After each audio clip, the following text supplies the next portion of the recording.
uncertainty of this crumbling undusk in brick and jackhammer red is a finding so triumphant and listless and so fitful and broken that when we mark it upon ourselves, we crumble into the undusk ourselves. Ultimately, I could see the sharpness pooling about the horizon, a scarlet sharpness pooling about the horizon as if all I could not see beyond it had swarmed together and multiplied and sat in wait beyond the distant hill, ready to roll and unfold and expand all at once, all out, all on top of me again.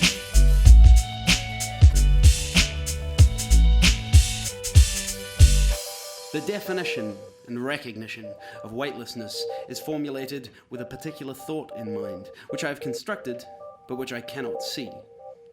You are weightless in all my thoughts and float disconcertingly close to my forehead.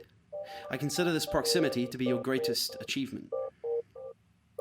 Instantly, and instead of drowning, he jumped and unsettled his fortitude. It was crestfallen in a heap upon his lap. He smiled, but his thoughts were losing their tangibility even as they manifested in flesh around him in thick clots. Judged from a distance, I could not delineate just how firm the prospects were. They were cruelly and infinitely distant, and yet steadily gaining electrons. The electrons each looked suspicious. If I were to examine your reasoning, I would crumble into a steady undetail. We will take a short break from deductive reasoning. I can hear a distant rumble above the screeching and the shrieking of those beside me and under our argument. I was shrieking, of course. I was screeching. There were short, sharp breaths disappearing into me, 6 gallons per minute, but I expelled no breath. I pounded footfalls down the long path and left. Instead of this instance, I decided I had no other recourse but to unsettle into a fresh forehead. I marked the horizon upon my forehead. I marked instead. At that, I examined the manifestations of this disconcert. Of course, I concentrated all the scenes upon the thoughts which you were so recklessly tipping your hand to. I recklessly tipped my hand and touched my head. There was nothing fresh upon my head.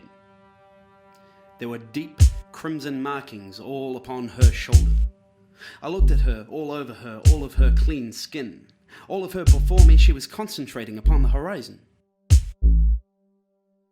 Withstand echo and reconstruct me in a unit of stylized undiscourse. Repel baritone and consider we and us in weightlessness.